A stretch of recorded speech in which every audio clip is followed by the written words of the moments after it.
Friends, माँ की रसोई में आपका स्वागत है।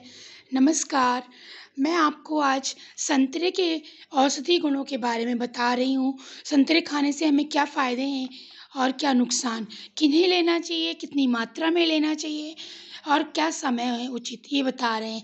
तो संतरे का सेवन कैसे करें, किस तरीके से करें, किनको खाना है और उसका सही समय क्या है, किन्हें फ़ायदा करता है और किन्हें नुकसान।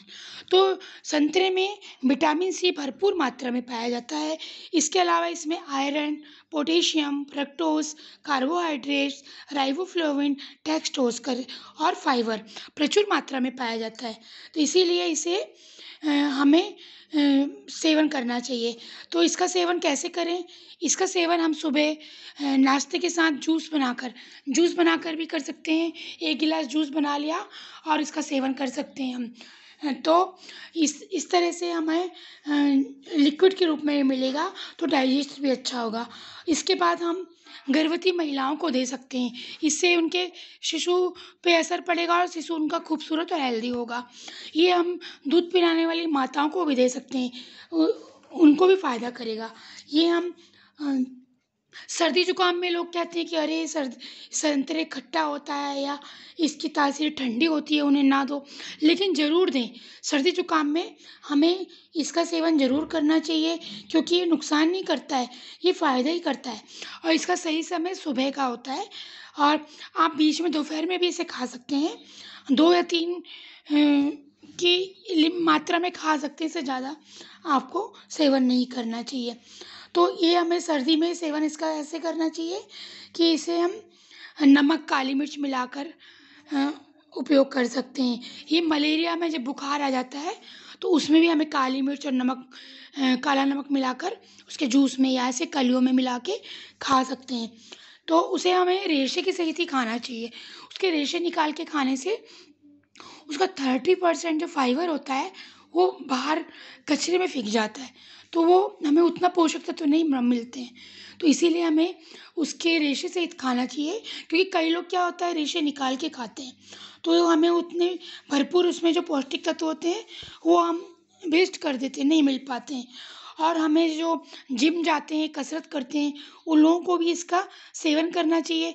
उससे उनकी शारीरिक थकान दूर होती है।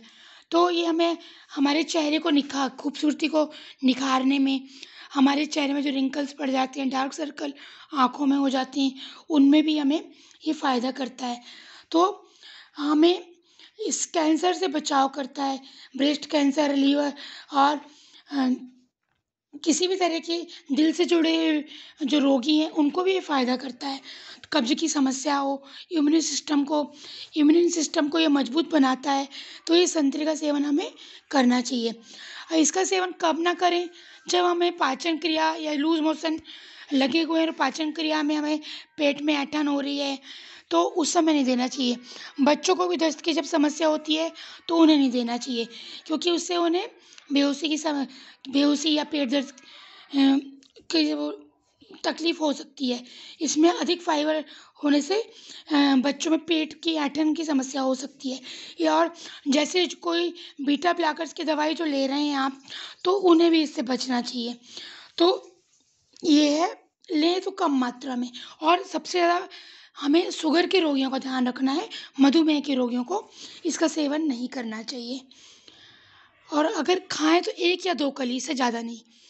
तो बाकी हमें किन्हें देना चाहिए, किसको फ़ायदा है? थकान दूर करने में ये फ़ायदेमंद होता है, डिप्रेशन में लाभदायक होता है, पेट में अपच और बदहज़मी हो जाए, तो उनसे जुड़ी समस्याओं में फ़ायदा होता है। और पथरी की समस्या, स्टोन जिनको हो जाते हैं, उनमें फ़ायदा करता है। बवासीर में लाभकारी होता है। संतरा का छिलका सुखाकर इसका पाउडर बना के रख लो और पानी के साथ देने में बवासीर के रोगियों को बहुत फ़ायदा करता है। अल्सर की समस्या के लिए, अल्सर हो जाता है ना, तो उसकी उसकी समस्या में भी ये फ़ायदेजनक है। स्किन के लिए फ़ायदेजनक है। इसके छिलकों को सुखाकर पानी में डालकर नहाने से, इसका पाउडर बना के लेप करने से भी हमें स्किन में ग्लो प्रदान करता है। आँखों के काले घेरे में ये प्रदान करता है। वीकनेस वालों को ये ज़रूर खाना चाहिए, क्योंकि इसमें हीमोग्लोबिन की मात्रा प्रचुर होती है, तो इसकी कमी को ये पूरा करता है। खून की कमी को पूरा करता है, तो जूस के रूप में खाएँ। 20 से 30-40 दिन तक जूस पिएँ या दिन में 2-3 बार इसका 2-3 फल का सेवन करें। जिन्हें गैस बनती है, यकृत संबंधी, पेट संबंधी समस्या, जिगर की संबंधी समस्या है, उन्हें भी ये खाना चाहिए। तो ये हाँ, जिनकी साँसें उखड़ती हैं बोलते समय, दमा, टीबी के रोगी, उन्हें भी ये बहुत फ़ायदा करता है। टाइफाइड के रोगी को दूध में मिलाकर संतरे का जूस देने से फ़ायदा होता है।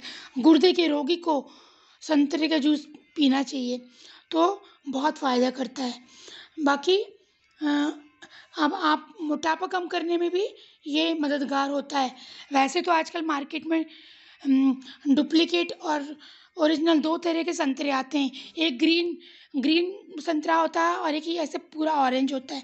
तो हमें देख परख के ही संतरा परचेज़ करना चाहिए, क्योंकि आजकल केमिकल बहुत यूज़ हो रहा है। इसीलिए भी हमें ये समझ में नहीं आता है कि ओरिजिनलिटी कितनी है, लेकिन हम देख परख के खाएँगे तो हमारा फ़ायदा है। तो अब मैंने आपको ये जानकारी दे दी। आपको अगर ये वीडियो अच्छा लगता है तो उसे लाइक, शेयर और सब्सक्राइब करें। नमस्कार।